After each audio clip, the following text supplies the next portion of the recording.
But see, that is essential that we are willing to reach out, to be open to the newness, to the new ideas, no matter how it's packaged, to be unjudgmental, to be inclusive, to be willing, to be open to how Spirit is showing up in our life, and to establish relationship. Because I'll tell you what, on this journey through life, not everybody's going to understand where you're coming from. And so your companionship and your partnership with people are so imperative.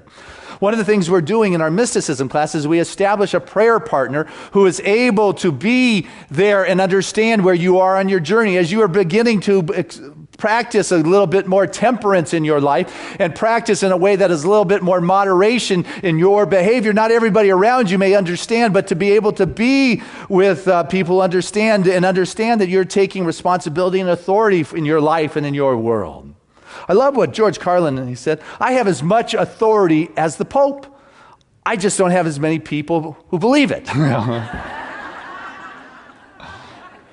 Yeah. You have the authority in your life.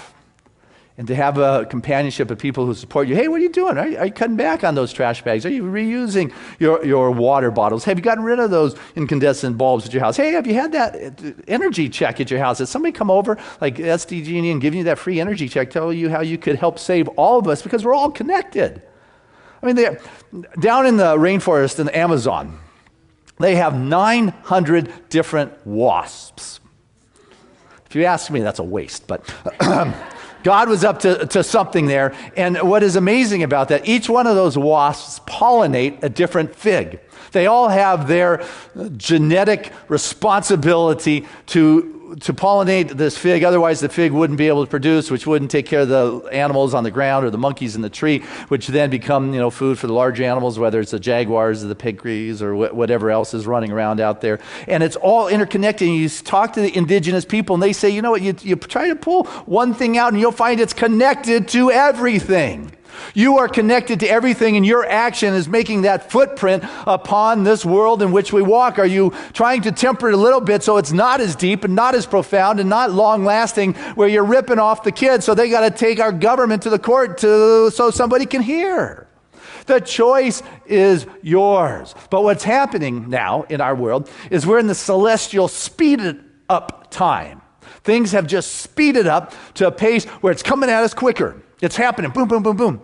All of a sudden, we're exponentially, the dramas and the traumas upon the planet are just big, and they're happening, and the holes and the ozone and peak oil and all that kind of stuff is catching our attention. And what is it we're doing? We're going to lose the glaciers in the Himalayas that feed the rivers, the Yellow River, the Yangtze River, the Indus, or are we going to be able to reverse things?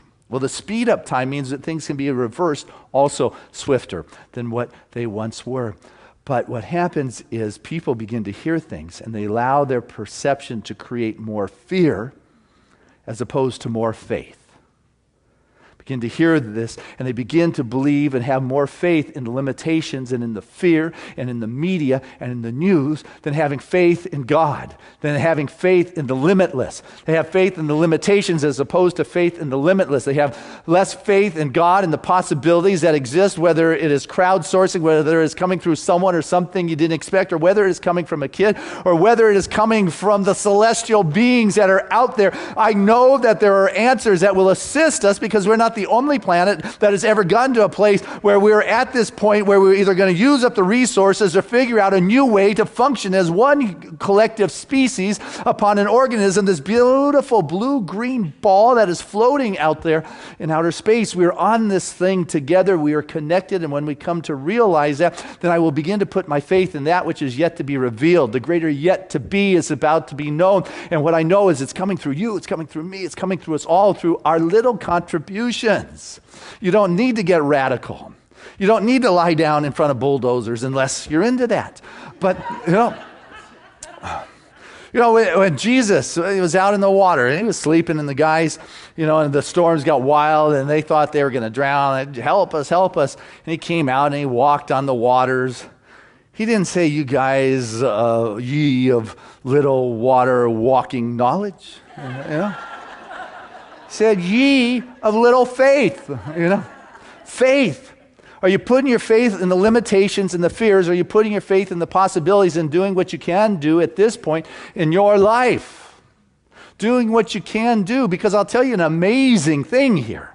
The amazing part that we have is the amazing power of prayer. Yeah, it's a good thing. That works. You know, and what's amazing about it is it's so simple.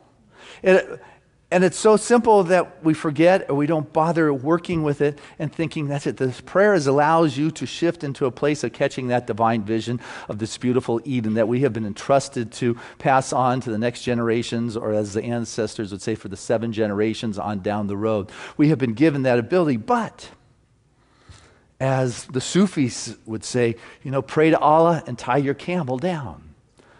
Native Americans say, pray to the Great Spirit and row your boat from the rocks.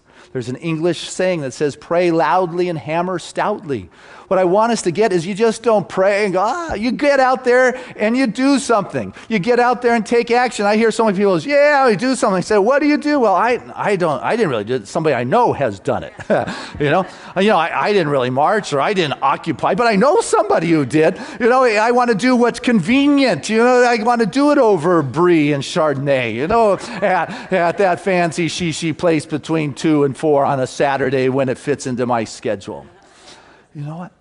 You've got to be willing to be used by Spirit. You've got to be willing to be used by that presence of God. You've got to be willing to know that there is a divine presence that is seeking to express itself as you, and that you will begin to operate in a way that is more thoughtful as opposed to thoughtless. A lot of behavior comes from a sense of ignorance, of not knowing, and so we pass laws here, and we've passed laws that support the green initiatives. We pass laws that support housing initiatives. We pass laws that don't put holes in the ozone anymore. We pass laws for emissions. We pass laws that tax you if you use too much water here in the summertime. You hit the next tier praying and wishing you hadn't, you know. We pass all these laws for our loveless acts. Well, my prayer is that we no longer need to pass laws for these loveless acts, but rather that we no longer act lovelessly in our life.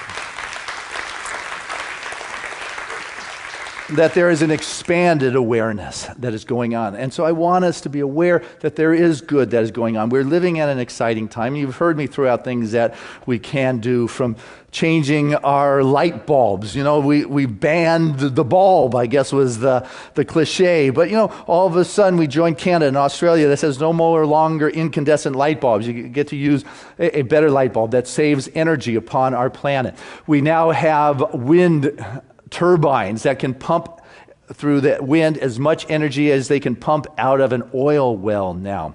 We now have automobiles, some of which that can get as near as 50 miles a gallon. We have alternative fuel, biofuel that they're making out of algae now. We have places in China that have jumped that grid of having to need wire to get electricity to those rural towns, but they're now making hot water through solar panels on their roof. 100 million different solar panels on roofs right now in China to heat up their water, and they're going that way, which will save untold amount of coal pollution into the sky. China is the first country that has been the first to produce and farm more fish through their aquaculture than they have caught from the oceanic places. New Zealand, not only do they have wind energy, but they have geothermal energy. They are now 90% renewable energy. In that last 10%, they have planted 250,000 hectares of forest to absorb the last 10% of their carbon footprint upon this planet.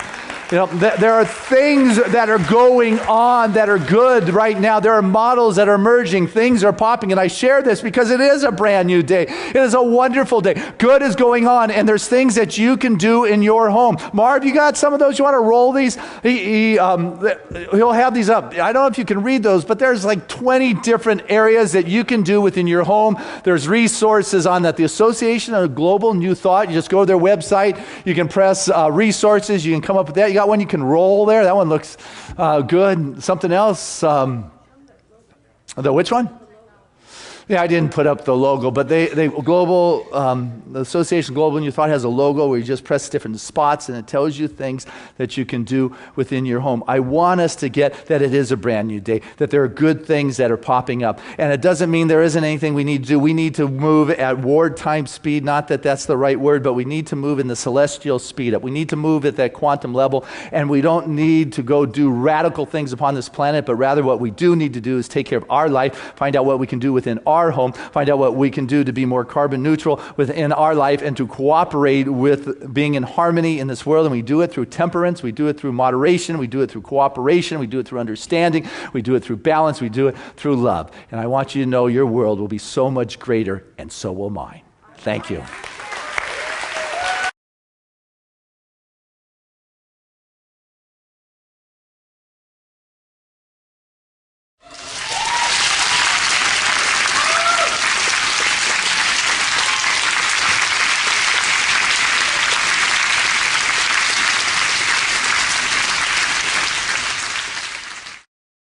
Again, with a lot of heart and soul and passion.